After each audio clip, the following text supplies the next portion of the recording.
بالله السميع العليم من الشيطان اللعين الرجيم بسم الله الرحمن الرحيم الحمد لله الذي لم يتخذ ولدا ولم يكن له شريك في الملك ولم يكن له ولي من الذل وكبره تكبيرا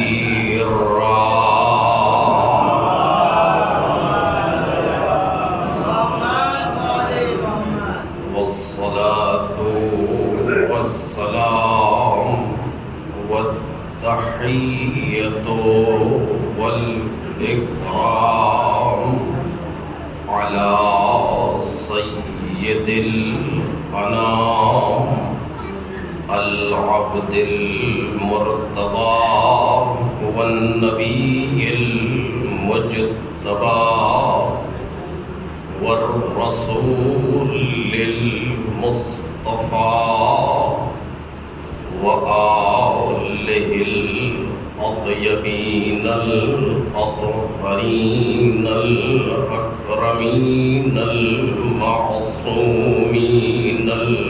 المظلومين الذين أذهب الله عنهم الرجس وطهرهم تطهيرا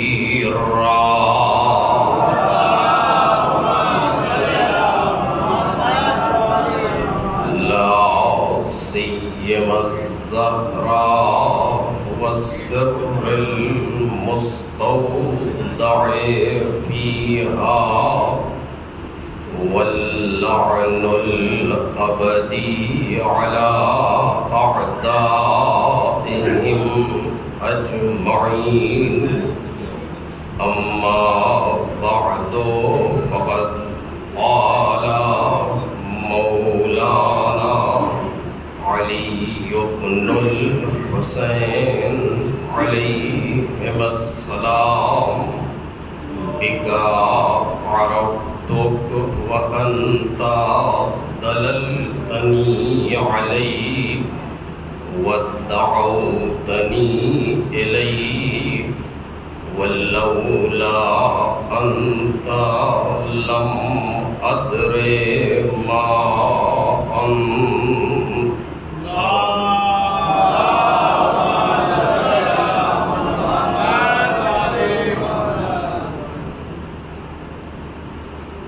بزرگان محترم اور برادران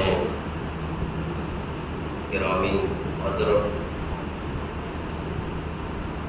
جناب امام سجاد علیہ السلام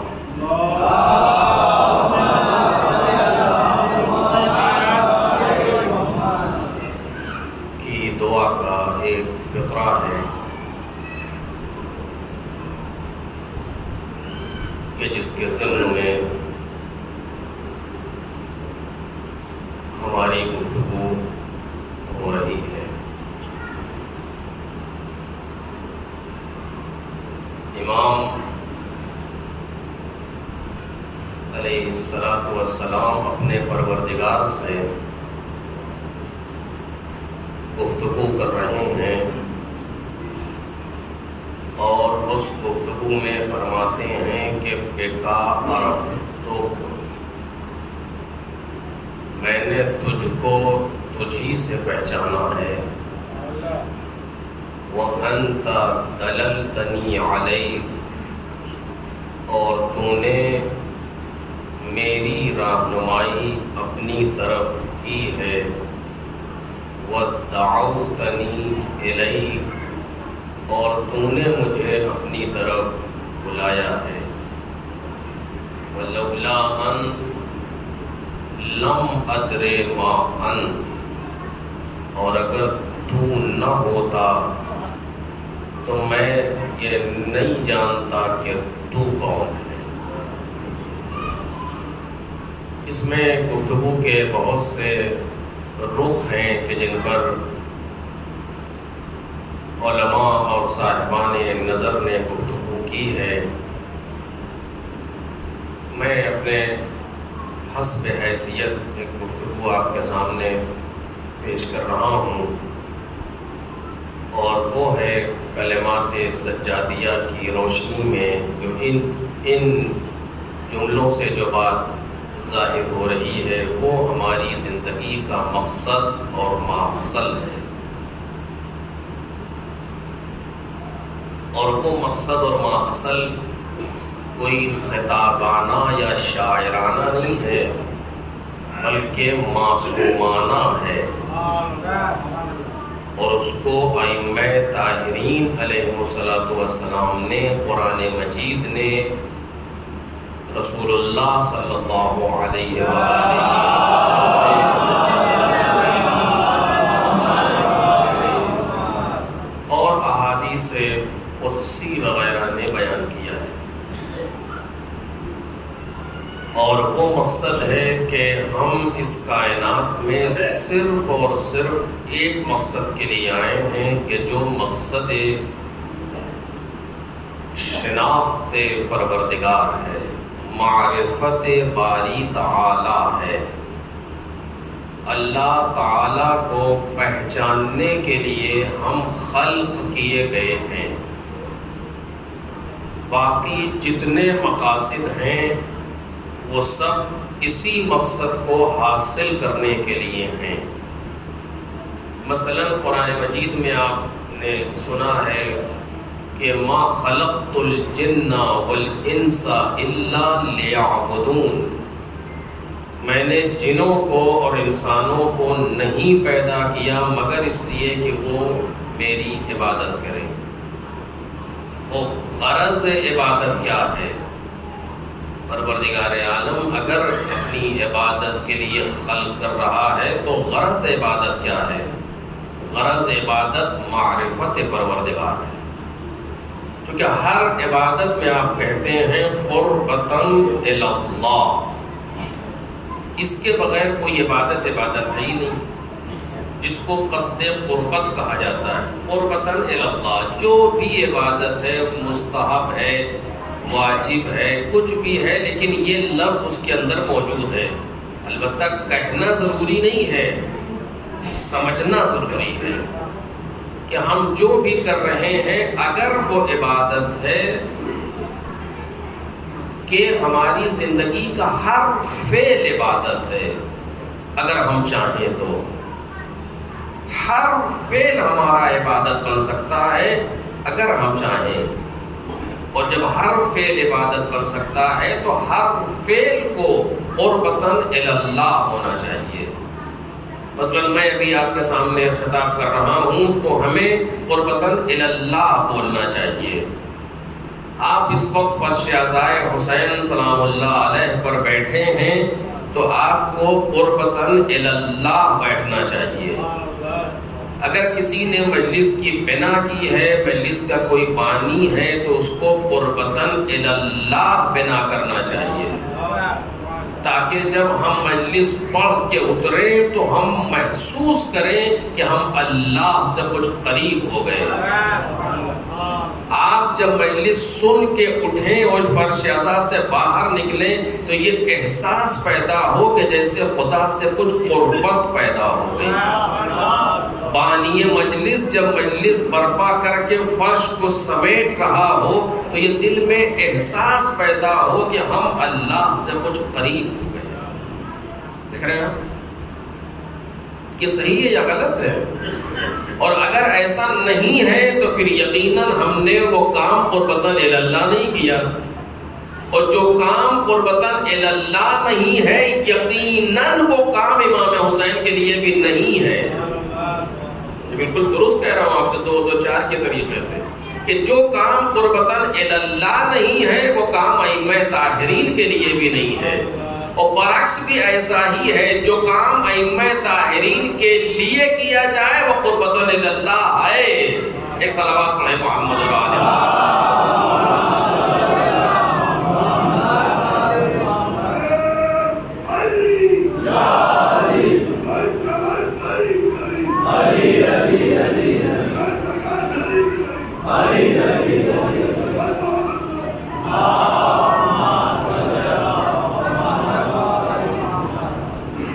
انسان امام حسین سلام اللہ علیہ کے لیے کوئی کام کر رہا ہے یا ائمہ طاہرین کے لیے کوئی کام کر رہا ہے، اس کا مطلب یہ ہے کہ وہ کام قربتاً اللہ ہو رہا ہے خود بخود۔ کیسے وہ انشاءاللہ اگر تقریر میں کہیں آیا تو عرض کروں گا، ورنہ پھر کبھی اور، کہ اگر کوئی کام ائمہ طاہرین کے لیے تو قربتاً اللہ ہے، تو ہر کام جو بھی کام عبادت ہے وہ قربتاً اللہ ہے۔ اب یہیں پر ایک بات میں جلدی سے کہہ کر کے گزر جاؤں تاکہ پھر ذہن میں وہ شبہ نہ پیدا ہو یا سوال نہ پیدا ہو، کہ ہم کیسے محسوس کریں کہ اللہ سے قریب ہو رہے ہیں یا نہیں ہو رہے، کیسے محسوس کریں؟ جبکہ یہ بات اتنی جلدی نہیں کہنی چاہیے مجھے، مقدمات ضروری ہیں لیکن بالآخر کہہ دے رہا ہوں، کیسے محسوس کریں کہ ہم اللہ سے قریب ہو رہے ہیں یا نہیں؟ مثلاً میں ممبر سے نیچے اتروں تو مجھے کیسے محسوس ہونا چاہیے کہ ہم اللہ سے قریب ہوئے یا نہیں ہوئے؟ یا مجمع جب بے فرش اعضاء سے کھڑا ہو کر کے جا رہا ہے تو وہ کیسے محسوس کرے کہ ہم اللہ سے قریب ہوئے یا نہیں ہوئے؟ ایک آسان سا راستہ آپ کے سامنے گزارش کر رہا ہوں، اور اس پر اگر آپ توجہ دیں گے تو ممکن ہے کہ پہلے دن ہمیں احساس نہ ہو یا ہم اسے محسوس نہ کر سکیں، لیکن دھیرے دھیرے دھیرے اگر اس فکر میں رہے تو ایک دن آئے گا کہ باقاعدہ محسوس کریں گے۔ توجہ کیجیے، یعنی ذمہ داری سے بات کر رہا ہوں، باقاعدہ محسوس کریں گے، ہمارے جوان محسوس کریں گے، ہمارے نوجوان محسوس کریں گے، سب محسوس کریں گے اگر اس فکر میں انسان رہے۔ چونکہ سب سے اہم چیز یہ ہے کہ کسی چیز کی جستجو کرنا، بس جب انسان کسی چیز کی جستجو اور تلاش میں لگ جاتا ہے تو وہ چیز اسے مل جاتی ہے۔ یہ حدیث ہے، یہ میں اپنی طرف سے نہیں عرض کر رہا ہوں، کہ جستجو میں اگر کوئی انسان کسی چیز کی لگ جائے، اگر کسی چیز کی تلاش میں انسان لگ جائے تو اس چیز کو حاصل کر لیتا ہے، دیر یا زود اس سے فرق نہیں پڑتا، لیکن چیز مل جاتی ہے۔ تو جستجو کیا ہے کہ ہمیں معلوم ہو کہ ہم اللہ سے قریب ہو رہے ہیں یا نہیں ہو رہے۔ بالآخر میں آپ سے کہوں کہ آپ اللہ سے قریب نہیں ہو رہے تو آپ کیوں مانیں گے؟ آپ مجھ سے کہیں کہ ہم اللہ سے قریب نہیں ہو رہے تو ہم کیوں مانیں گے؟ آخر کوئی ایسی چیز ہونی چاہیے کہ ہم خود اسے محسوس کریں تب تو مانیں گے۔ کسی دوسرے کی بات اگر انسان نہیں مانے گا تو اپنی بات تو تسلیم کرے گا بالآخر۔ میں نے عرض کیا کہ یہ موضوع طولانی ہے، لیکن میں اس کو روک کر کے جلدی سے گزارش کر رہا ہوں آپ کے سامنے۔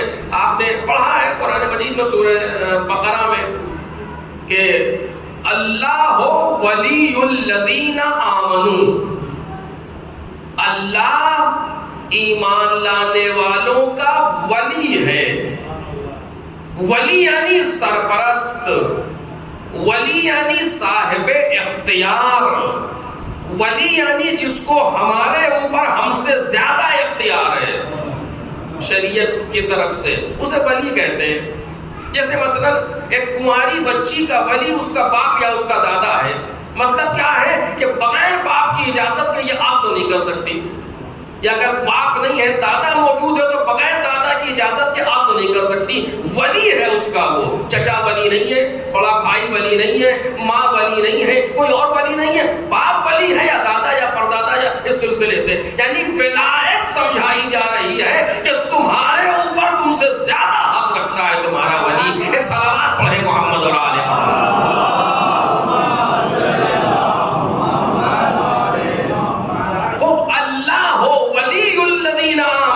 ولایت جو اصلی اب یہ موضوع خود ولایت کا موضوع آپ جانتے ہیں، اس پر تو عشرہ نہیں عشرے پڑھے جانے چاہیے۔ یہ خود ولایت کا جو موضوع ہے، لیکن میں صرف ایک ترجمے کی حد تک بات کر رہا ہوں۔ اللہ ولی الذین آمنوا، اللہ ایمان لانے والوں کا ولی ہے۔ ولایت اپنے اپنے اصلی اور حقیقی معنی میں صرف خدا کے لیے ثابت ہے. توجہ کیجیے. ولایت اپنے اصلی اور حقیقی معنی میں کہ جو بذات ولایت ہے وہ صرف پروردگار کے لیے ثابت ہے، اس لیے کہ وہ کائنات کا خالق ہے، وہ کائنات کا مالک ہے، وہ کائنات کا رازق ہے، وہ کائنات کا رب ہے، وہ کائنات کا مدبر ہے. سارے اختیار اسی سے ہے، ساری کائنات چلی اسی سے ہے، ختم اسی پر ہوگی. صلوات پڑھے محمد اور آل محمد.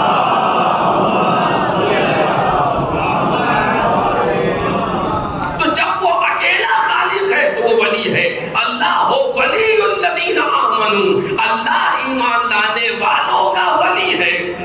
یہاں تک بات ثابت ہو گئی، یہاں تک بات سمجھ میں آ گئی. کرتا کیا ہے؟ توجہ کیجیے گا. کرتا کیا ہے؟ اللہ ولی الذین آمنوا یخرجہم من الظلمات الی النور. اللہ کا کام یہ ہے کہ اندھیروں سے نکالتا ہے، نور کی طرف لے جاتا ہے. ایک صلوات پڑھے محمد اور آل محمد.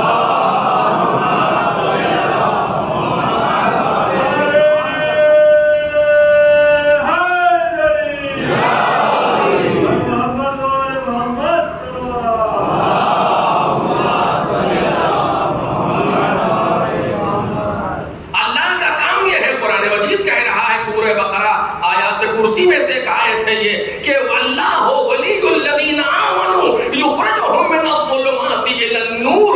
وہ ظلمتوں سے نکالتا ہے، نور کی طرف لے جاتا ہے.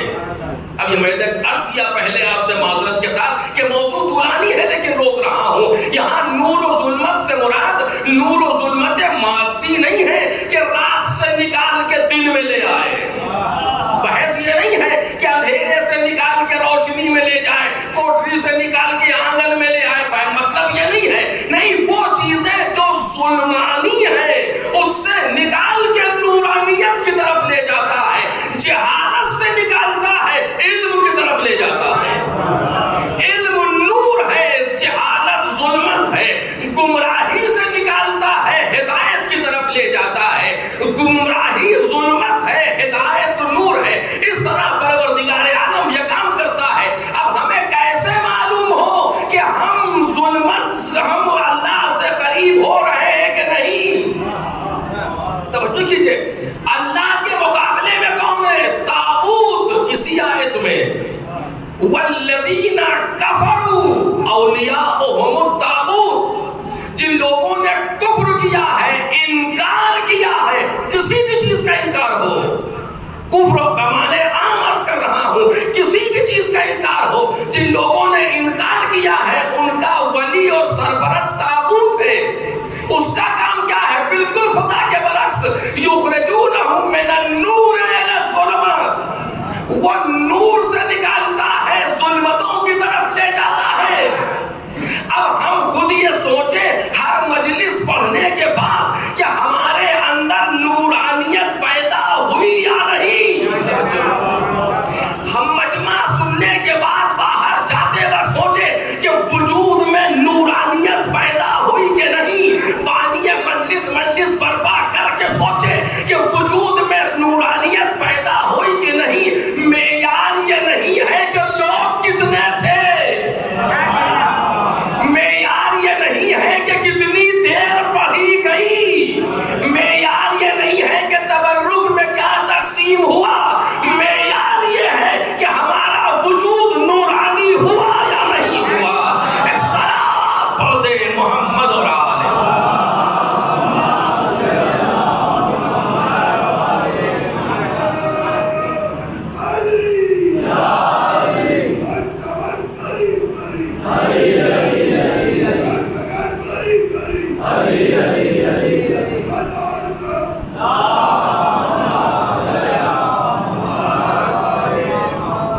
معیار یہ ہے کہ ہمارا وجود نورانی ہوا کہ نہیں ہوا. ہم جس کیفیت سے امام بارگاہ میں آئے تھے اس سے کچھ کیفیت بہتر ہوئی یا نہیں؟ توجہ کریں. اگر کیفیت بہتر ہے تو قرب خداوندی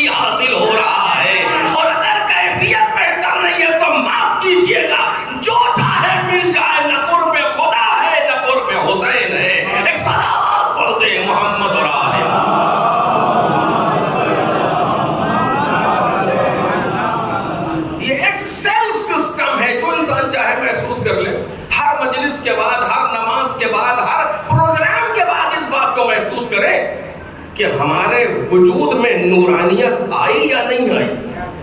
اب وہ جب انسان اس راہ پر لگتا ہے تو پھر کیسے ہو، کیا ہو، کب، پھر وہ چیزیں سامنے آتی جاتی ہیں. لیکن ابتدا کے لیے یہ محسوس کرنا پڑے گا ہمیں اور آپ کو سب کو. تو بالآخر میں عرض کر رہا تھا کہ ہم ہر کام جو عبادی ہے اسے قربت اللہ ہونا چاہیے. درست؟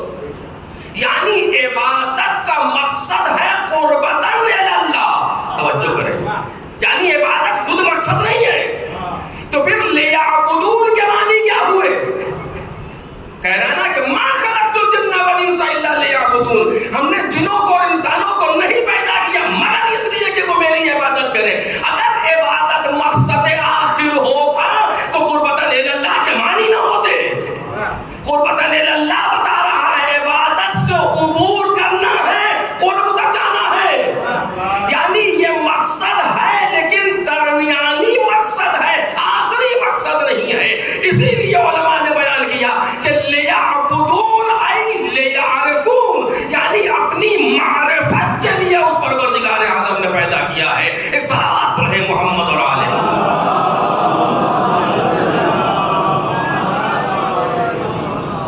اس باری تعالیٰ نے ہمیں اور آپ کو سب کو خلق فرمایا ہے کہ ہم اس کی معرفت حاصل کریں، یعنی اسے پہچانے کہ وہ کون ہے. آخر وہ کون ہے جس نے ہمیں پیدا کیا؟ وہ کون ہے جو ہمیں رزق دے رہا ہے؟ وہ کون ہے جو ہمارا مالک ہے؟ ہم اسے پہچانے. اور میں نے کلرز کیا، آپ سامنے کوئی خطابت نہیں. امام حسین سلام اللہ علیہ کا جملہ ہے جس کو امام صادق سلام اللہ علیہ نے نقل فرمایا کہ خرج الحسین علی صحابہ وقال.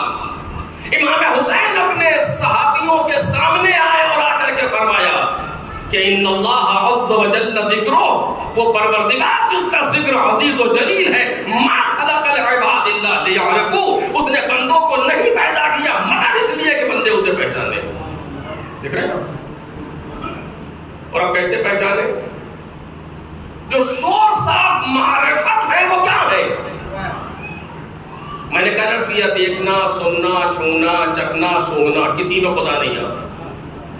کسی سورس میں ہمارے نہیں آتا کہ نہ وہ دیکھنے کے قابل ہے، نہ وہ سننے کے قابل ہے، نہ وہ چکھنے کے قابل، کچھ بھی نہیں. آپ کہیں عقل سے پہچانے؟ جی نہیں. جس طریقے سے آنکھیں اسے دیکھ نہیں سکتی اسی طریقے سے عقل اسے چھو نہیں سکتی. یہ معصوم کے جملے ہیں، میرے جملے نہیں ہیں. سوال ہی نہیں پیدا ہوتا. آپ کیسے اس انسان کے بارے میں تصور کریں گے؟ انسان کہہ رہا ہوں، کیسے اس چیز، یا کیسے کہوں، وہ الفاظ بھی تو نہیں ہے کہ جو اس چیز کو بیان کر سکیں. کیسے اس کے بارے میں آپ تصور کریں گے نہ جس کی کوئی شکل ہے، نہ جس کے جیسا کوئی ہے.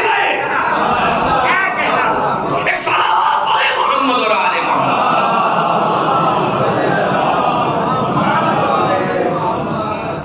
کیسے تصور کریں گے؟ یہ معصوم نے کہا ہے، یہ حدیث ہے جو میں پڑھ رہا ہوں آپ کے سامنے، کہ اس کے بارے میں کیسے تصور کرو گے، کیسے تخیل کرو گے، نہ جس کی کوئی مثال ہے اور نہ جس کی کوئی شکل ہے. بھئی ہم جب کسی چیز کو سوچتے ہیں تو ممکن ہے کوئی شے وجود میں نہ ہو لیکن اس کے جیسی کوئی چیز ہوگی تو سوچ لیں گے. آپ سے کہا جائے کہ آپ شہد کا سمندر سوچئے، ہے نہیں دنیا میں شہد کا سمندر، لیکن چونکہ سمندر کا تصور موجود ہے، شہد کا تصور موجود ہے، سمندر کی شکل موجود ہے، شہد کی شکل موجود ہے، دونوں کو ملا کر کے سوچ لیں گے کہ ایسا ہوگا. اگر ہوگا تو ایسا ہوگا، لیکن ایسی چیز کو کیسے سوچیں گے نہ جس کے جیسا کوئی نہ اس کی شکل کوئی. ایک صلوات پڑھیں محمد اور آل محمد.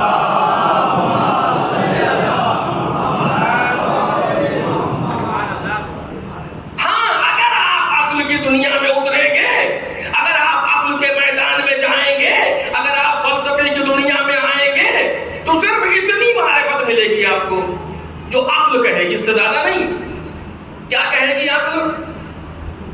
جیسے وہ رسول اللہ صلی اللہ علیہ وآلہ وسلم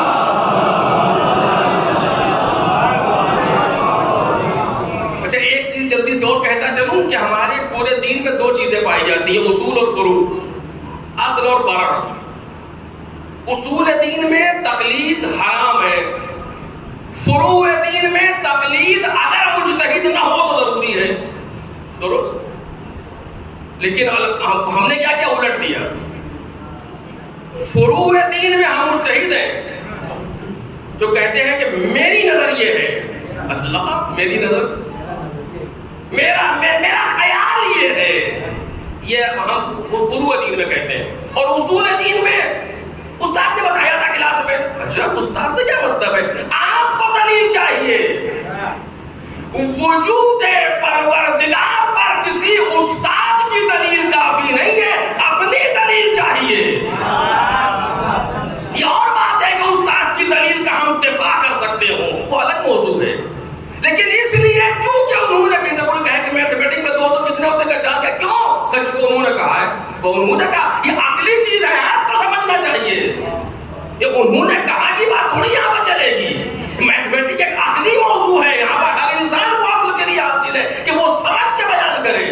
اسی طریقے سے مثلا توحید پروردگار، نبوت انبیاء، امامت ائمہ، عدل الہی، معاد، ان ساری چیزوں پر تقلید نہیں کرنا ہے بلکہ خود دلیل چاہیے۔ اور ضروری نہیں ہے کہ ہم وہ دلیلیں دیں مثلا جو ارسطو نے دی، جو افلاطون نے دی، جو ابو علی سینا نے دی، جو صدر الدین شیرازی نے دی، یا جو عبد اللہ مصباح نے دی، نہیں، وہ دلیلیں جو ہمارے قد کے برابر ہیں۔ مثلا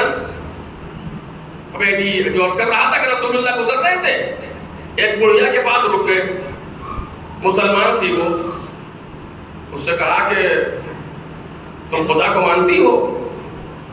اب الفاظ میرے ہیں، خدا کو مانتی ہو؟ کا جی، کا دلیل؟ دلیل؟ یا رسول اللہ آپ بھی، ارے کسی پڑھے لکھے انسان سے پوچھا ہوتا جا کر کے دلیل کو، یہ ایک بیچاری بڑھیا جس نے نہ کبھی مدرسہ دیکھا نہ کچھ دیکھا، آپ اس سے دلیل پوچھ رہے ہیں خدا کی وجود پر؟ سوچیں گے آپ نا کہ آپ راستے میں جا رہے ہو، ایک بیچاری ضعیفہ جو کبھی کی پڑھی لکھی، آج کا زمانہ تو پھر بھی کچھ ہے کہ انسان پڑھا لکھا ہے تو ہو سکتا ہے، لیکن اس زمانے میں دلیل کیا ہے تمہاری؟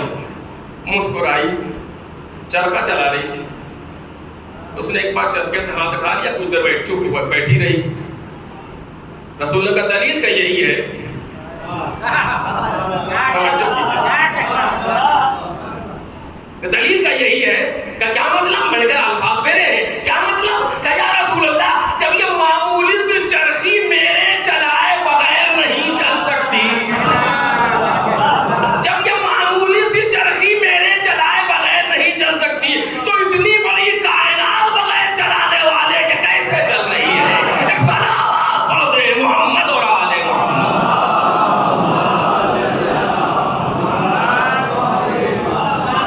رسول اللہ کی آنکھوں میں آنسو آ گئے کہ دیکھو کم از کم اتنی دلیل اپنے خدا کے وجود پر رکھو، اتنی بھی دلیل کافی ہے، جتنا اس کا علم ہے، جتنا اس کا تقاضا ہے، اتنے پر وہ دلیل تو رکھتی ہے کم از کم۔ یعنی وہ بھی یہ نہیں کہہ رہی کہ مجھے میری ماں نے کہا تھا، یا رسول اللہ آپ نے تو کہا ہے خدا ہے، یہ نہیں کہا اس نے۔ توجہ کریں، اتنا سمجھ رہی تھی کہ یہاں مقلد نہیں ہونا ہے، ورنہ صاف کہتی رسول اللہ آپ نے تو کہا ہے کہ خدا ہے، آپ نے کہنے سے مان لیا، لیکن نہیں، یہاں پر رسول کے کہنے سے نہیں، اپنی دلیل سے مان رہی ہے کہ جب میرے بغیر یہ نہیں چل سکتا تو کسی کے بغیر یہ بھی نہیں چل سکتا۔ ایک صلوات پڑھ دے محمد اور آل محمد۔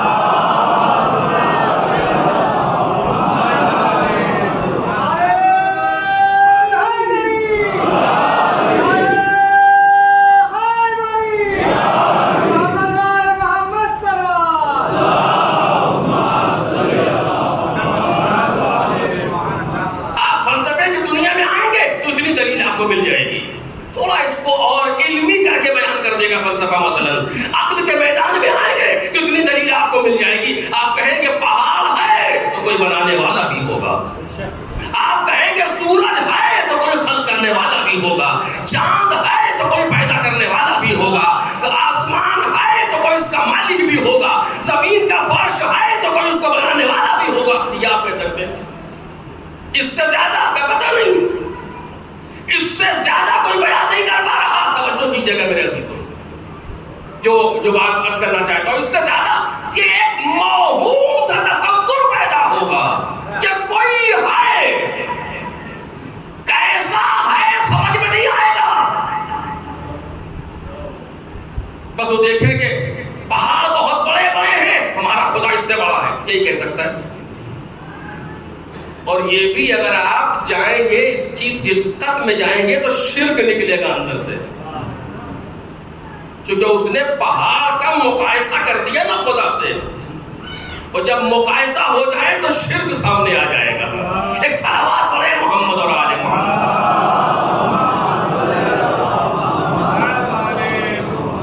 اور میں بات کو روک رہا ہوں تاکہ میرے بچوں تک بات پہنچ جائے. ہر نماز میں سب سے پہلا واجب اور رکن نیت کے بعد کیا ہے؟ تکبیرۃ الاحرام. احرام اس لیے کہ بہت سی چیزوں کو حرام کر دیتی ہے. ادھر کہا اللہ اکبر, ادھر کتنی چیزیں حرام ہو گئی. اب ادھر ادھر دیکھ نہیں سکتے, اب یہ نہیں کر سکتے, وہ پتہ نہیں کیا کیا. یہ رکن بھی ہے اور واجب بھی ہے.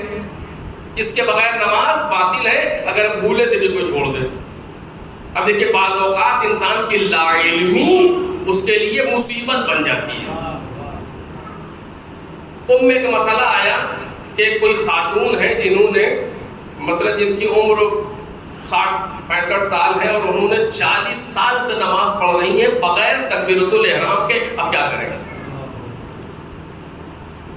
آپ کیا فتویٰ دیں گے اس سلسلے میں کہ 40 سال سے نماز پڑھ رہی ہیں بغیر تکبیرۃ الاحرام کے؟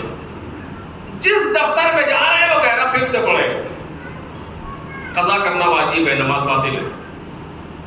ایسی بات ہے, باطل ہے. کیونکہ اگر تکبیرۃ الاحرام نہیں تو نماز نہیں. 5 ارکان ہیں نماز میں, ان 5 میں سے کوئی ایک بھی چھوٹ جائے, بھولے سے یا سہون چھوٹ جائے یا اضافہ ہو جائے, باطل ہے. اب یہی پر ایک مسئلہ بھی آپ بات آگی تو اس کر شب جمعہ ہے, روز جمعہ نماز جمعہ پڑھ رہے تھے, دوسری رکعت میں قنوت کے بعد رکوع میں چلے گئے بھولے سے. مثلا جو کہ رکوع نہیں ہوتا, رکوع پہلے ہوتا ہے قنوت سے. قنوت پڑھا عادتاً, کیونکہ بہت سے لوگ ایسے ہیں مجھ جیسے جو عبادتاً کہاں پڑھتے ہیں, عادتاً پڑھتے ہیں. تو وہ قنوت پڑھا اور عادتاً رکوع میں. اب جب دیکھا رکوع میں مجمع سجدے, فوراً وہیں سے سجدے میں چلے گئے. نماز باطل ہو گئی, جمعہ باطل ہو گیا. آپ کے لیے واجب ہے کہ ظہر پڑھیں, کیونکہ ایک رکوع کا اضافہ ہو گیا. کب بھولے سے ہوا کرے, لیکن باطل کر دیا اس نے. نماز کہیں یا پڑھ جائے یا کھٹ جائے, نماز باطل. 40 سال کی نماز پھر سے پڑھے کوئی ایک بڑھیا خاتون بیچاری, ایک 60-65-70 سال کی خاتون سے آپ کہیں کہ 40 سال کی نماز پھر سے پڑھو, یا 6 دن کی نماز جوان تو پڑھ نہیں پاتے شب قدر میں, اور 40 سال کی نماز جس دفتر میں جا رہے ہیں. یہی ایک صاحب کے پاس مسئلہ آیا, انہوں نے ذرا سا سوچا. اب یہ بعض اوقات پروردگار کی مدد ہوتی ہے, ذرا سا سوچا. آخر یہ بتائیے جب وہ بغیر تکبیرۃ الاحرام کے نماز پڑھتی تھی تو آخر کیسے پڑھتی تھی؟ کچھ چیزیں جو میں نے بھی کہا, کچھ چیزیں عادتاً ہے نا, نارملی اسی طریقے سے ہوں گی, آپ اس کے خلاف کر ہی نہیں پائیں گے. عموماً مطلب کیا کرتی تھی, کھڑی ہوئی بسم اللہ الرحمن الرحیم الحمدللہ رب العالمین, ایسے ہی پڑھتی تھی نماز؟ کہا نہیں, آتے تھے, کھڑے ہوتے تھے, اللہ اکبر کہتے تھے, اور پھر سورہ بسم اللہ کر کے سورہ پڑھتے تھے. کہ اللہ اکبر کہتی تھی, کہا ہاں, پھر کیا پریشانی ہے؟ کہ نہیں, اللہ اکبر تو کہتے تھے, تکبیرۃ الاحرام نہیں کہتے تھے. یہ سمجھ رہی تھی بیچاری کہ تکبیرۃ الاحرام کوئی اور چیز کا نام ہے. ایک صلوات پڑھے محمد اور آل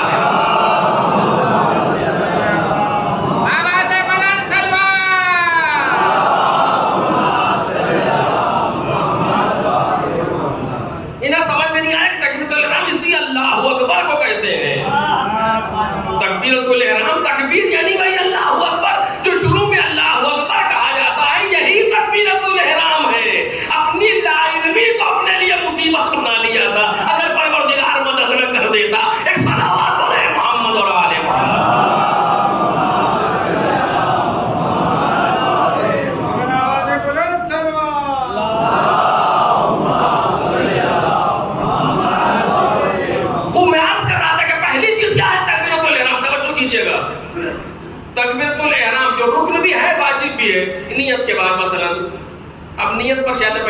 ہوں دوبارہ نہیں کہوں گا.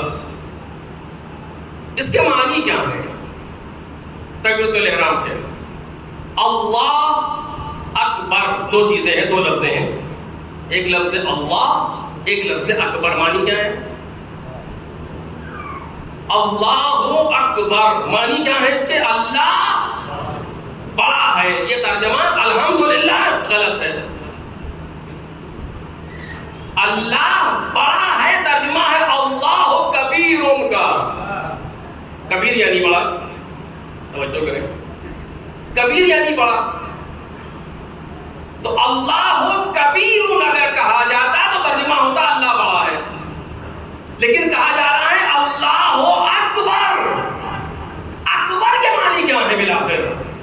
توجہ میرے عزیزو، چونکہ موضوع آ رہا لہذا گزارش کر رہا ہوں کہ اکبر کے معنی جتنے بھی صیغے عربی کے اعتبار سے اس وزن پہ آتے ہیں، اکبر، اصغر، اعلم، اشجع، یہ سارے کے سارے افعال کے وزن پر ہیں. اس کا مطلب یہ ہوتا ہے کہ ایک صفت بہت سے انسانوں میں پائی جاتی ہے، ان میں سے ایک میں زیادہ پائی جاتی ہے. توجہ کر رہے ہیں؟ مثلا عالم کسے کہتے ہیں؟ چار آدمی جاہل بیٹھے ہیں، ان میں سے ایک عالم ہو سکتا ہے؟ کبھی نہیں، کیونکہ عالم جاہلوں میں نہیں نکلے گا، جاہلوں کے درمیان عالم نکلے گا، عالم عالموں کے درمیان سے نکلے گا. جہاں بہت سے انسان عالم ہیں، ان میں سے ایک عالم ہے. عالم کا مطلب جاننے والا نہیں ہے. ترجمہ توجہ کیجیے گا، عالم کے معنی جاننے والا نہیں ہے. عالم کا مطلب ہے جاننے والوں میں سب سے زیادہ جاننے والا. ایک صلوات پڑھے محمد اور آل محمد.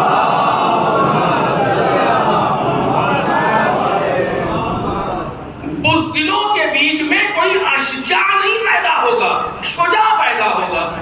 اشجاع کہاں ہوگا؟ کہ جہاں بہت سے شجاع جمع ہو، ان میں سے ایک کوئی سب سے زیادہ بہادر ہو، جیسا کہ کربلا کے میدان میں ام البنین کا لال تھا. ایک صلوات پڑھے محمد اور آل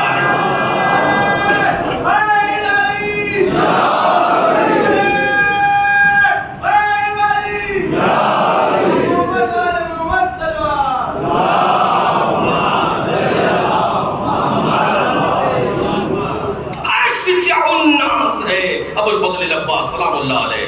تو میں عرض کر رہا تھا کہ اللہ اکبر کے معنی کیا ہوئے؟ اب آپ سمجھ گئے. اللہ کبیر، اللہ بڑا ہے. اللہ اکبر یعنی بڑوں میں سب سے بڑا ہے. ہو بس جیسے ہی آپ نے ترجمہ کیا وہاں اللہ کے مقابلے میں کسی کو شریک بنا دیا. یعنی بہت سے بڑے ہیں، ان میں سے یہ کچھ زیادہ بڑا ہے. یہ تو شریک ہوا نا. توجہ کریں، ایک صلوات پڑھے محمد اور آل محمد.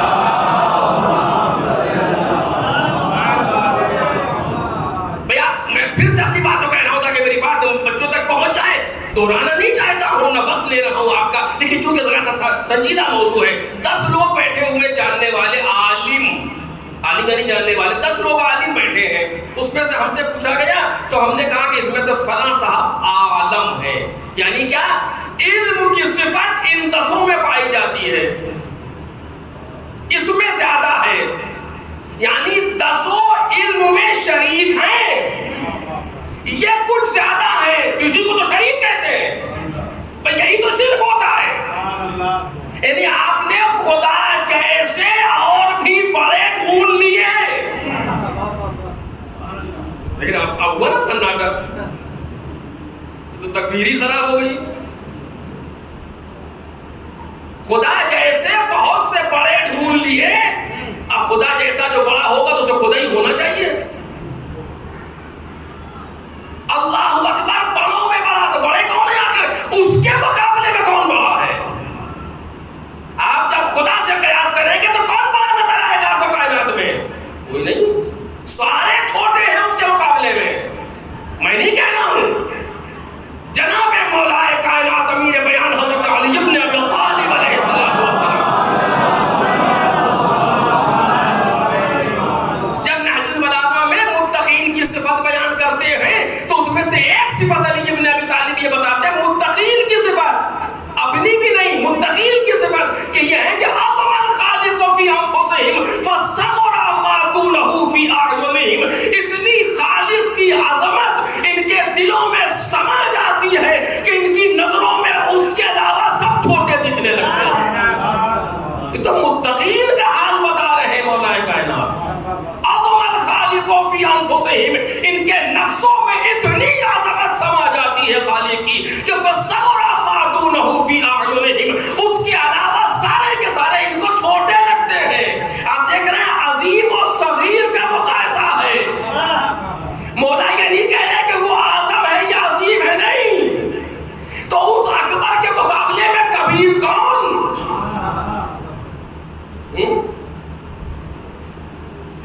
اب کیا کریں؟ کوئی نہ کوئی اس کا نتیجہ حل نکلنا چاہیے۔ یہ ہے علمی بدھی، یہ ہے وہ مسائل جو علماء سر کھپاتے ہیں بیچارے بیٹھ کر کے، ہم لوگوں تک تو سب حل کیا ہوا مل جاتا ہے، سب پکا پکایا مل جاتا ہے، ہمارا کام ہے پہنچا دینا۔ اصل وہ لوگ ہیں کہ جو راتوں کو جاگ کے خدا سے مانگتے ہیں اور پھر خدا انہیں عطا کرتا ہے۔ ایک صلوات پڑھے محمد اور آل محمد۔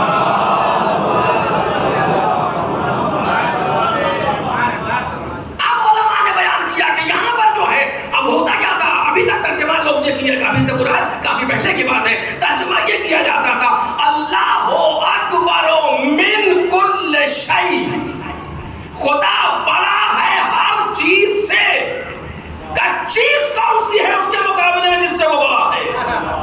یہ ترجمہ غلط ہے، اللہ اکبر من کل شیء یہ ترجمہ ہو ہی نہیں سکتا۔ ان کے جب بچوں کو سمجھانے کے لیے پہلے مرحلے میں یہ بات کہی جائے، لیکن دقت کی نظر سے اگر دیکھا جائے گا تو یہ ترجمہ نہیں ہوگا اللہ اکبر من کل شیء، بلکہ پھر کیا ترجمہ ہے کہ اللہ اکبر من ان یوصف، اللہ اس سے بھی بڑا ہے کہ اس کی توصیف کی جا سکے۔ توجہ کیجئے گا، آپ اس کی صفت بیان کر سکے، اس سے بھی وہ بڑا ہے، اس کے بارے میں کچھ کہہ سکے، اس سے بھی وہ بڑا ہے۔ ایک صلوات پڑھ دے محمد اور آل محمد۔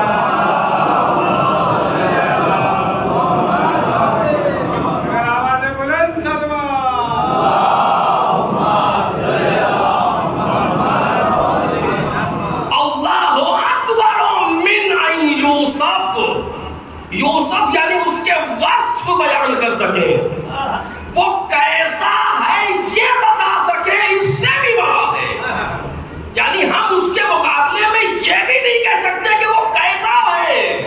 توجہ کیجئے گا، لیس کمثلہ شیء، اس کے جیسی کوئی چیز تو تصور ہی نہیں پیدا ہوتا کائنات میں۔ آپ جو شعر کبیر اٹھا کر کے پڑھتے ہیں 1000 نام پروردگار عالم کے، جو سارے کے سارے صفات پروردگار کے، وہاں پر دو چیزیں بیان ہوئی ہیں، لیس کمثلہ شیء، ایک یہ جملہ بیان ہو رہا ہے، ایک یہ ہو رہا ہے کہ لا شیء مثلہ، اس کے جیسی کوئی چیز نہیں اور اس کے جیسے کی جیسی کوئی چیز نہیں۔ ایک صلوات پڑھے محمد اور آل محمد۔ کبھی اگر وقت ہوگا تو دونوں کے فرق کو بیان کروں گا، لیکن کوئی شے نہیں ہے جو اس کے مقابلے میں آ سکے۔ پھر کا اس کو آپ کیسے پہچانے آخر کہ جس کی نہ کوئی شکل ہے، جس کی نہ کوئی نظیر ہے، جس کی نہ کوئی مثال ہے، کیسے پہچانے؟ اور ادھر سے یہ ہے کہ تم کو پیدا کیا ہے اپنی معرفت کے لیے۔ آپ دیکھ رہے ہیں، ہم نے آپ کو پیدا کیا ہے، اس چھت پر چڑھ جائیے، بغیر سیڑھی کے، بغیر زینے کے، بغیر لفٹ کے، کیسے چڑھ جائیں آخر؟ کوئی راستہ ہونا چاہیے نا اس کے لیے۔ توجہ کیجئے گا، جیسے ہی اس جملے کے لیے میں نے اتنی دیر آپ کو زحمت دی، جیسے ہی سرکار سید الشہداء نے یہ بیان کیا کہ ما خلق العباد الا لیعرفوا، پروردگار عالم نے بندوں کو نہیں پیدا کیا مگر اس لیے کہ بندے اسے پہچانے، تو ایک شخص تھا، یقیناً ایسے لوگوں پر میرا سلام ہو کہ جنہوں نے اس طریقے کے سوال کیے ہیں ائمہ طاہرین سے، الٹے سیدھے سوال کرنے والے تو الا ماشاء اللہ ہر زمانے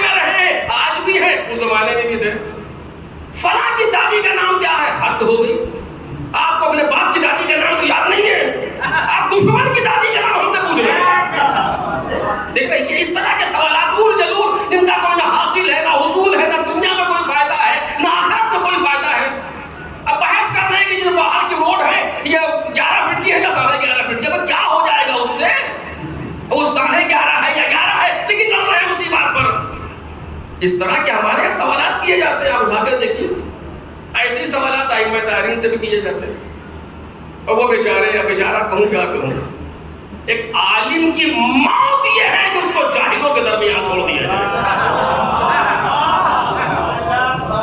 یعنی مولا کائنات کے سارے معجزے ہٹا دیجئے، اس دور میں علی کا زندہ رہنا معجزہ ہے۔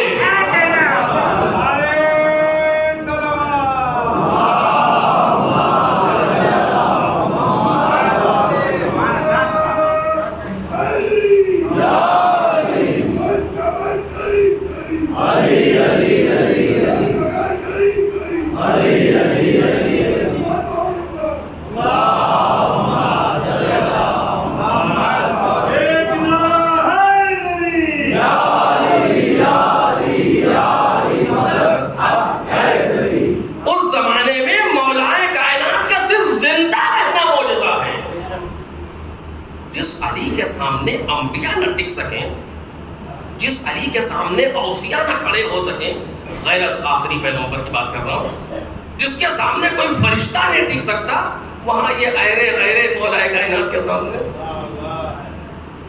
اور اس کے بعد چیزوں کو تحمیل کرتے ہیں مولا پر۔ علی ابن ابی طالب برداشت نہیں، اگر خالی ارادہ کر لیں تو جیسے اپنی نسلوں کو تباہ کر دیں، صرف ارادہ کر لیں، لیکن خاموش ہے، یہ معجزہ نہیں ہے۔ ایسے موقع پر مولا کائنات کے لیے کہ جہاں پر، اور سوال کیا کرنے والے بڑے بھاگے ہوئے آئے وہاں سے، یا علی ہمارے سر میں بال کتنے؟ دیکھ لیجیے، یہ سوال ہے کس سے؟ جو یہ کہہ رہا ہے کہ میں زمین کے راستوں سے زیادہ آسمان کے راستوں سے، اس سے پوچھ رہا ہمارے سر میں بال کتنے؟ بعض ایسے سوال مولا سے پوچھے جو ممبر کے ادب کے خلاف ہے کہ میں کہوں یہاں سے، مولا کہنا کہ اس کا بھی جواب دیا لوگوں، عجیب ہے واقعہ۔ خیر بہرحال اس سے بحث نہیں ہے، لیکن یہ سوال کرنے والا وہ تھا جس نے واقعہ عجیب سوال کیا۔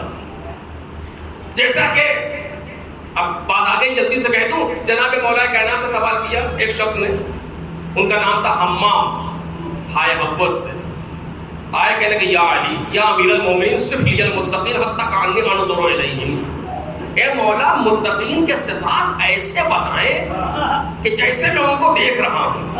عجب، یہ سوال ہے علی ابن ابی طالب کے سامنے، خاموش رہے، مولا جواب نہیں دیا۔ پھر اس نے کہا، پھر مولا نے کہا حمام جاؤ نیکی کرو، متقین کے ساتھ ہو جاؤ، قرآن کی آیت پڑھی، کھانے نہیں ہوئے، قسم دی۔ پھر بتایا 2-2.5 صفحے کا خطبہ ہے نہج البلاغہ کے اندر، مولا کائنات صفات بیان کرتے چلے جا رہے ہیں۔ ایک مرتبہ حمام نے چیخ ماری، گرے اور مر گئے، برداشت نہیں کر پائے۔ مولا نے کہا میں اسی لیے نہیں بتا۔ دیکھ رہے ہیں ایسے سوال کرنے والے کم آئے ائمہ تحریر کے سامنے۔ ہاں اگر آج ائمہ تحریر میں سے کوئی شخص ظاہر سامنے آ جائے تو آج ہے سوال کرنے والے لوگ، آپ یقین کریں کہ آج موجود ہے سوال کرنے والے کہ جو ایسے ایسے سوال مولا سے ہوں گے کہ جہاں علم اتنی تیزی سے آگے بڑھے گا کہ دنیا سوچ بھی نہیں سکی ہے، اور اسی لیے ساری دنیا منتظر ہے کہ وہ آنے والا آئے جو وارث نہج البلاغہ ہے۔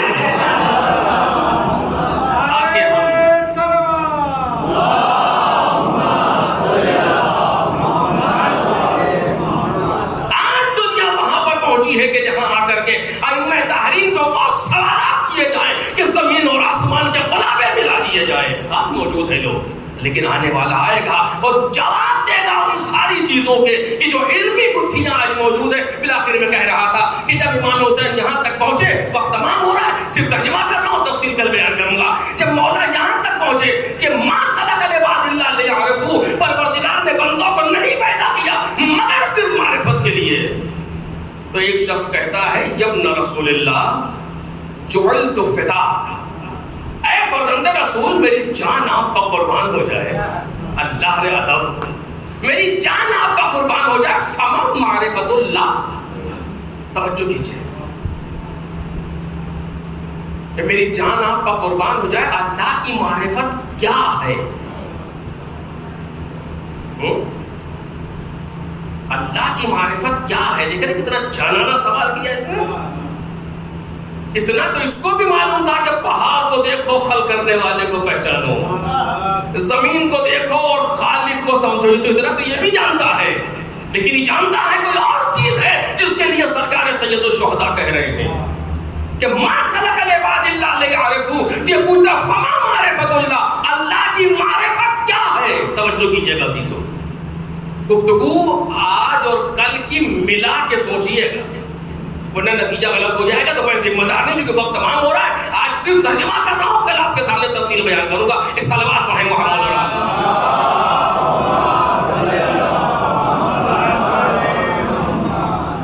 جو لوگ اگر کل نہیں آ سکے تو سنیں, کم از کم یہ معلوم کرے دوسرے آنے والوں سے کہ ہوا کیا اس جگہ پر. امام حسین تو اس نے پوچھا کہ فما معرفت اللہ, اللہ کی معرفت کیا ہے؟ توجہ کیجئے, معرفت یعنی پہچاننا. کیا ہے مطلب, کیا معنی ہے اللہ کی اللہ کو پہچاننے کے؟ تو امام نے یہ نہیں کہا کہ پہاڑ کو دیکھو خلق کرنے والے کو سمجھو, کائنات کو دیکھو اس کے خالق کو سمجھو, مخلوق کو دیکھو اس کے خالق کو پہچانو. یہ امام نے نہیں کہا, چونکہ اتنا تو وہ بھی جانتا تھا اور امام اسے بیان کرنا چاہتے تھے. اب مجھے نہیں معلوم کہ یہ سوال اس کے ذہن کی اپج تھی یا امام کا تصرف تھا کہ کوئی پوچھے یہ سوال مجھ سے. ایک صلوات پڑھے نا محمد اور آل محمد.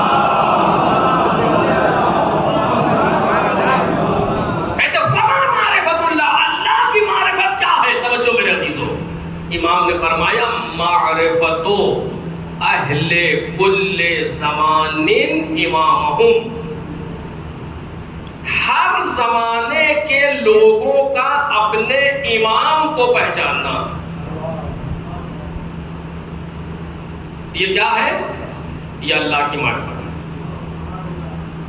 اچھا دیکھ رہے نا کتنا خطرناک موڑ ہے گفتگو کا, کہ جہاں پر امام اس طریقے سے گفتگو کر رہے ہیں کہ معرفت اہل کل زمان امامہم, ہر زمانے کے لوگوں کا اپنے زمانے کے امام کی معرفت رکھنا اللہ کی معرفت ہے. وہ جب کہہ رہے ہیں تو خود کیا ہے؟ خود امام زمانہ ہے, امام حسین. اس وقت خود امام ہے نا جب کہہ رہے ہیں, تو اپنے وقت کے امام ہے, اپنے زمانے کے امام ہے. یعنی کہنا ہے چاہتے ہیں مجھے پہچانو. ایک صلوات پڑھے محمد اور آل محمد.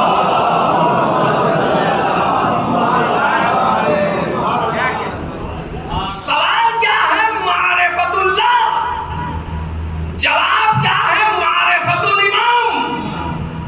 فما معرفت اللہ, اللہ کی معرفت کیا ہے؟ کہ اپنے زمانے کے امام کو پہچانو, وہ اللہ کی معرفت ہے.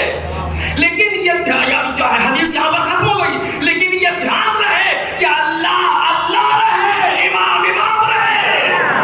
ایک صلوات پڑھے محمد اور آل محمد.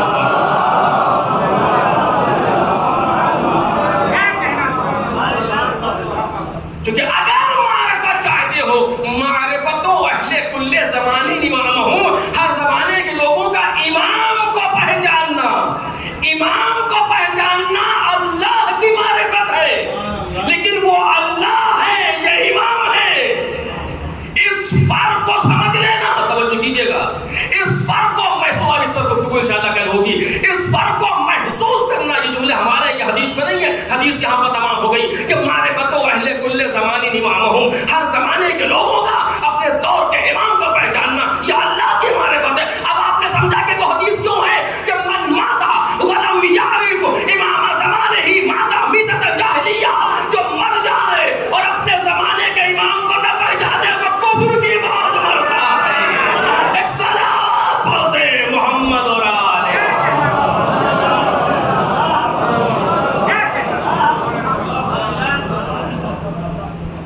جو اپنے زمانے کے امام کو, آج شب جمعہ بھی ہے, حضرت کا تذکرہ بھی ہو گیا, ایک اور صلوات پڑھے محمد اور آل.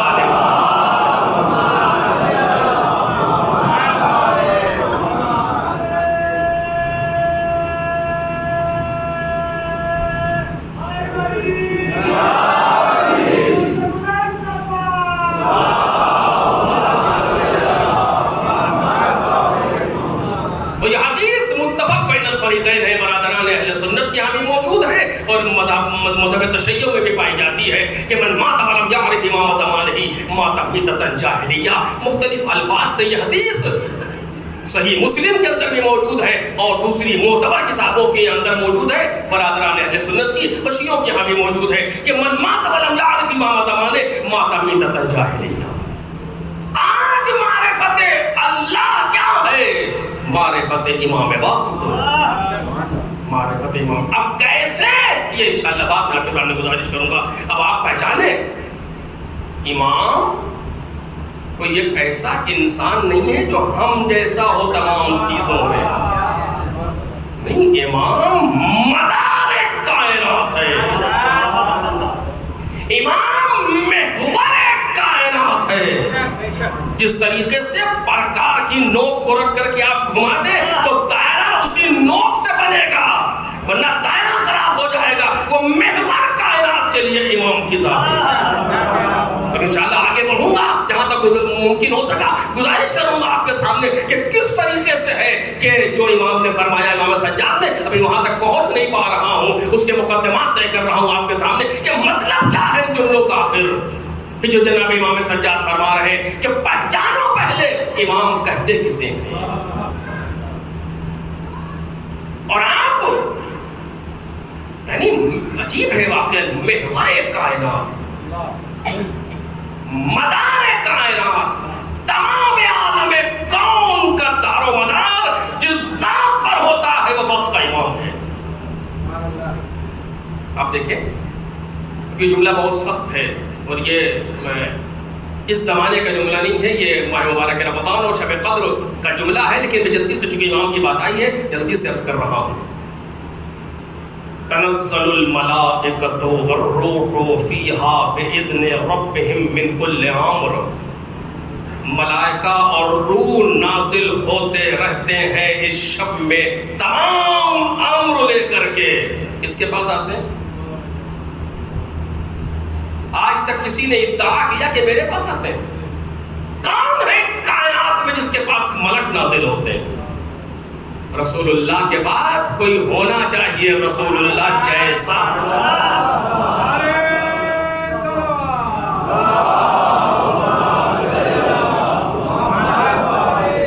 کیا کرنے آتے ہیں؟ من کل امر. پورے سال جو ہونے والا ہے اس پر امام امضا فرمائیں گے. یہ معمولی بات نہیں ہے. اور یہ امضائے مادی نہیں ہے، تکوینی ہے. پورے سال میں جو ہونے والا ہے اس پر دستخط کر رہا ہے امام، اس شب قدر سے اگلی شب قدر تک. اور پروردگار اختیار دیتا ہے تمہارا دل چاہے تو انجام دو، دل چاہے تو نہ انجام دو.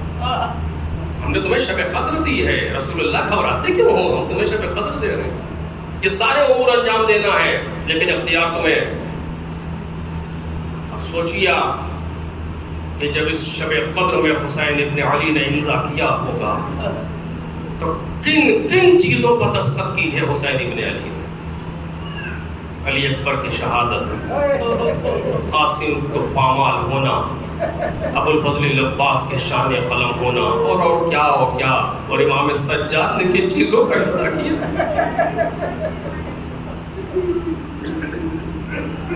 سوچ سکتے ہیں ہم اور آپ. اسے امام کہتے ہیں. اب وہ شعر ہماری سمجھ میں آ سکتا ہے کہ یہ تحمل شاہکار عابد دلگیر ہے. ہاتھ میں ساری خدائی، پاؤں میں زنجیر.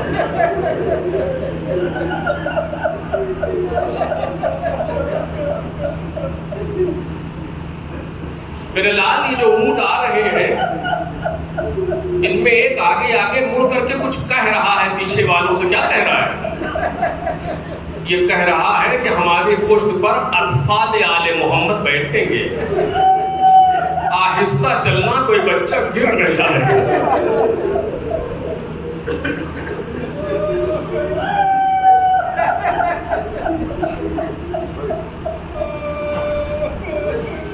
کیسے گزارش کروں عزیزو. ایک دن تھا جب یہ قافلہ مدینے سے چلا تھا. تو راوی کہتا ہے میں نے سوچا کہ چل کے دیکھوں کہ بادشاہ حجاز سفر کیسے کرتا ہے. یہ جملے ہیں مقتل کے. تب میں نے جا کر کے دیکھا تو عجب منظر دیکھا. کرسی رکھی ہوئی ہے, حسین ابن علی بیٹھے ہیں, چاروں طرف بنی ہاشم حلقہ بدوش ہیں, اور ایک پردہ لگا ہوا ہے, پردے کے پیچھے بیویاں ہیں, کچھ محفلیں بٹھائی گئی ہیں. اور ایک مرتبہ امام حسین نے کہا کہ بنی ہاشم اپنے اپنے محرموں کو سوار کرو. کہ ایک ایک بنی ہاشم میں سے کوئی نہ کوئی جوان آگے بڑھتا تھا, گھٹنا ٹیک کر کے بیٹھتا تھا, اور بی بی گھٹنے کو پیر رکھ کر کے اونٹ پر سوار ہو جاتا. کیونکہ اونٹ کی بلندی ہوتی ہے, اس طرح نہیں سوار ہوا جا سکتا. کہ میں نے دیکھا کہ ایک بی بی جب نے پردہ ہٹا کے باہر آئی, سارے بنی ہاشم آگے بڑھے ہیں, اور کسی کی آواز آئی کہ مدینے والوں اپنے نظر ہٹ جاؤ. میں نے پوچھا کہ یہ کیا ہوا, چونکہ یہ شام سے گیا تھا غالباً. کہ میں نے پوچھا کہ یہ کیا ہوا. کہ ہو نہ ہو زینب سوار ہونا چاہتی ہے, علی کی بیٹی. اور کہا یہ آواز کس کی ہے. کہ علی کا بیٹا عباس ہے. اس شان سے شہزادی زینب مدینے سے چلی تھی. اور ایک دن آیا کہ جب اہل حرم کو پھر سوار ہونا, اماریوں پر نہیں, اونٹ کی ننگی پشت پر.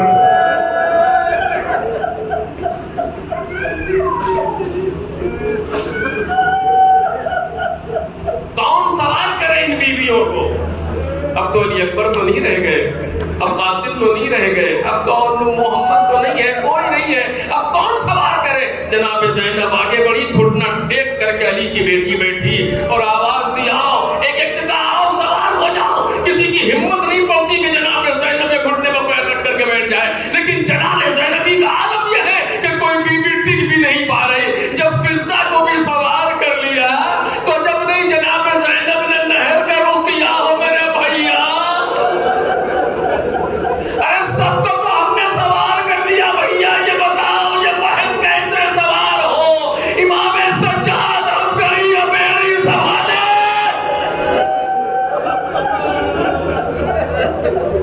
امام سجاد چونکہ بیمار ہیں, اونٹ پر بٹھا کر کے باعث مقاتل نے لکھا کہ پیر کو نیچے سے باندھ دیا گیا ہے. اور اس طریقے سے جب یہ اونٹ پہنچے ہیں اس طرف سے جہاں شہداء کے لاشیں پڑے ہوئے تھے, تو بیویوں نے اپنے آپ کو گرانا شروع کیا. ایک ایک بیوی اپنے وارث کے لاشے پر آئی. جناب زینب امام حسین کے لاشے پر آئی ہیں. 3 جملے جناب زینب نے کہے ہیں.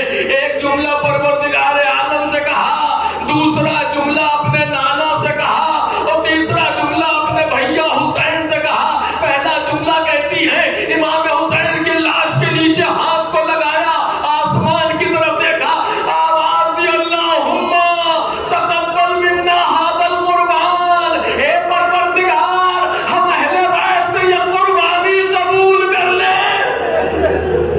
اللہ رے معرفت جناب زینب. دوسرا جملہ رسول اللہ سے کہتی ہے یا جدہ صلی علیہ ملائکۃ السماء وھذا حسین مرمد بالدماء مقطع العضا مسلوب الامامۃ والرضا. اے نانا آپ پر تو ملائکہ نے نماز پڑھی, لیکن یہ آپ کا نوازا حسین ہے, خون میں غلطہ, اعضا کٹے ہوئے, لباس لٹا ہوا.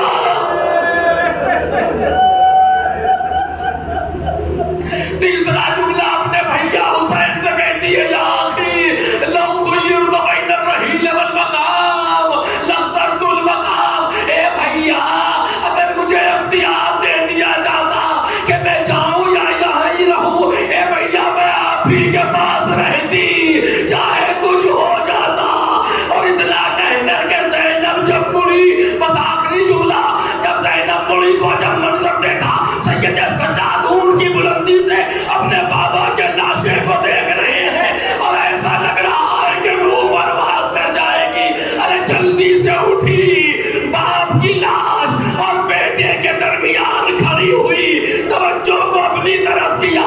یا بقیت جدی و اخوتی, اے میرے بھائیوں کی اور میرے دادا کی یادگار, تجھے کیا ہو گیا. ایسا لگ رہا ہے کہ روح پر